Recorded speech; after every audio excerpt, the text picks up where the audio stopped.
Start. My name is Pallavi Kumari, student of GNM First Year from Rajasthan. Today I will discuss about circulatory system. Circulatory system is also called cardiovascular system. Yes. Cardio means heart and vascular means refers to blood vessels. It means हमारे circulatory system में mainly 3 organ आते हैं, blood vessels और heart. और ये हम लोग का रहा ह्यूमन हार्ट है।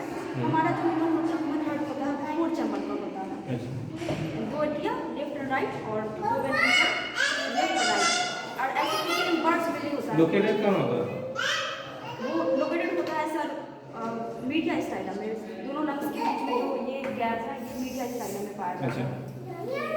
और इसका 4 चैम्बर हार्ट होता है और इसका जो वेट होता है वो मेल में होता है 300 ग्राम और जो फीमेल में होता है वो 200 से लेकर के 275 ग्राम तक होता है। अगर मेल 225 ग्राम मान सकते हैं औसतन एवरेज होता है।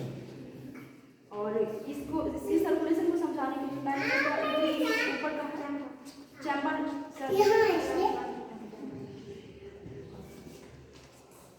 हार्ट के 4 चैम्बर होते हैं। यस। सबसे ऊपर वाला चैम्बर होता है राइट ऑरिकल जो हमारे उसके नीचे वाला चैम्बर होता है राइट वेंट्रिकल और ये होते हैं ऊपर लेफ्ट में होते हैं लेफ्ट एरिया। इसके नीचे वाले चैम्बर को बोलते हैं लेफ्ट वेंट्रिकल। ये बॉडी में जो वो आता है ब्लड राइट एट्रियम का भी इतना का फंक्शन है जो कि ऑक्सीजनेटेड ब्लड को रिसीव करना और कहाँ का ब्लड आता है, किस जन से? ये अंदर बना का हो ये भी देना है। तो इसका बस फंक्शन इतना है जो ये डीऑक्सीजनेटेड ब्लड को रिसीव करना और ये उसके बाद फिर वेंट्रिकल में डालना। वेंट्रिकल के कंपेयर में राइट और एट्रियम छोटा होता है और जितना कंट्रैक्शन राइट एट्रियम में होता है उतना राइट वेंट्रिकल में नहीं, क्योंकि राइट एट्रियम से ब्लड को फ्लो राइट वेंट्रिकल में ही करवाना पड़ता है। और उसके बाद इसके साइड में लेफ्ट एट्रियम जो राइट एट्रियम के कंपेयर में ये छोटा होता है। इसका फंक्शन है जो ये ऑक्सीजनेटेड ब्लड को रिसीव करना और ऑक्सीजनेटेड ब्लड को रिसीव करके राइट लेफ्ट वेंट्रिकल में डालना। ये जो है इसके कंपेयर में लेफ्ट एट्रियम के कंपेयर में लेफ्ट वेंट्रिकल बड़ा होता है साइड में भी और इसका वॉल भी बड़ा होता है। अच्छा, सबसे ज़्यादा इसमें वॉल किसका मजबूत है? सबसे ज़्यादा वेंट्रिकल और लेफ्ट वेंट्रिकल का होता है एरोटा के थ्रू। लेफ्ट वेंट्रिकल का वॉल इसलिए इसका कॉन्ट्रैक्शन सबसे ज़्यादा इसीलिए होता है और इसीलिए मोटा होता है क्योंकि लेफ्ट वेंट्रिकल से बॉडी जो पूरा शरीर में ऑक्सीजनेटेड ब्लड को सर्कुलेट करना पड़ता है, इसीलिए इसका वॉल ज़्यादा रहता है। अब कंडक्शन ऑफ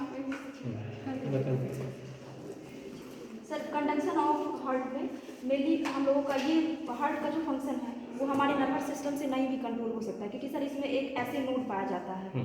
वो ऐसे नोड यहाँ पे राइट एट्रियम के यहाँ पे इस पार्ट में पाया जाता है और ऐसे नोड फिर आगे चल करके बंडल ऑफ हीज में कन्वर्ट हो जाता है और फिर बंडल ऑफ हीज आकर के सबसे पहले कॉन्ट्रैक्शन ऐसे नोड के थ्रू राइट एट्रियम और लेफ्ट एट्रियम में होता है। उसके बाद फिर बंडल ऑफ हीज आगे चल करके पुरकिंजे फाइबर में कन्वर्ट हो जाता है। पहले bundle of His right ventricle और लेफ्ट वेंट्रिकल में कन्वर्ट हो जाता है, मतलब चला जाता है दोनों में। उसके बाद फिर वो बंडल ऑफ पुरकिंजे फाइबर में कन्वर्ट होता है, फिर पुरकिंजे फाइबर पुरकिंजे नेटवर्क में कन्वर्ट हो जाता है।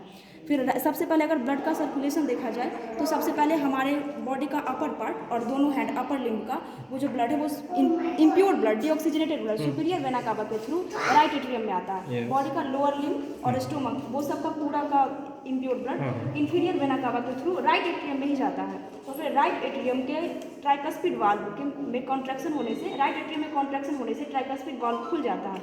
कॉन्ट्रैक्शन जो होगा सिर्फ राइट एट्रियम में होगा कि अदरवाइज सब में होगा? नहीं, उस समय सर वो एक कार्डियक साइकिल भी होता है, उसमें राइट एट्रियम और लेफ्ट एट्रियम का कॉन्ट्रैक्शन एक साथ होता है और वेंट्रिकल का कॉन्ट्रैक्शन एक साथ होता है।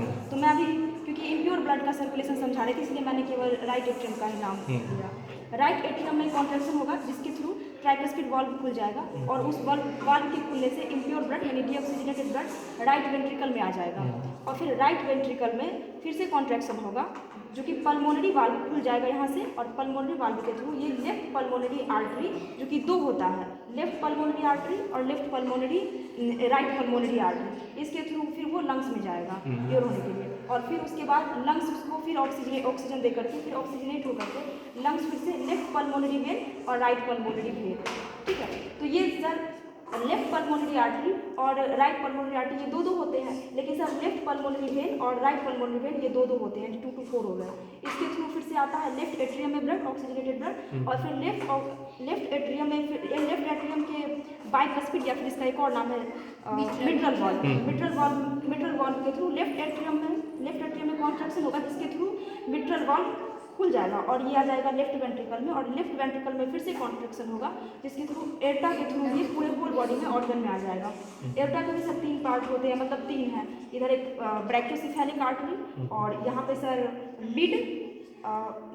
लेफ्ट कॉमन कैरोटिड आर्टरी, और उसके बाद एक और होता है सर सबक्लेवियन आर्टरी, तो इसके थ्रू पूरा बॉडी में चला जाएगा। हम लोग कंडक्शन करेंगे सबसे पहले एक जोड़ बना करें। अच्छा, वर्किंग मॉडल ना। हाँ सर, ये ऑर्गन से जो भी हमारे बॉडी पार्ट से जो भी डीऑक्सीजनेटेड ब्लड है वो सबसे पहले आया सुपीरियर वेना कावा के थ्रू आया। हाँ चलते रहो, दिखाते रहो, खींचो, खींचो, पुश करो ताकि दिखना चाहिए। दिख रहा है मैडम? ठीक, जा रहा है लंग्स में, और लंग्स में फिर प्योर हो गया। अब चलो लंग्स होना शुरू करो। प्योर ब्लड का करो। यस, हाँ सर, आ रहा है लंग्स से प्योर होकर के सबसे पहले लेफ्ट एट्रियम में आ रहा, लेफ्ट एट्रियम के बाद लेफ्ट वेंट्रिकल में, और लेफ्ट वेंट्रिकल के बाद फिर से एरोटा के थ्रू फिर होल बॉडी में आ गया ऑक्सीजनेटेड ब्लड। सर यही सर्कुलेशन चलता रहता है। Very good. इसका साइकिल का टाइम क्या है? Sir 0.8 second. 0.8 उसमें सर उसमें हम बता देते हैं, साइकिल बता दो। हाँ, एट्रियम का जो कॉन्ट्रैक्शन होता है वो 0.1 सेकेंड में होता है, और वेंट्रिकल का जो कॉन्ट्रैक्शन होता है वो 0.3 सेकेंड हुआ। अच्छा, तो 0.3 और 0.1 0.4 हो गया, क्योंकि ये 2 साइकिल होता है, इसलिए 0.4 0.4 0.8। बहुत बढ़िया।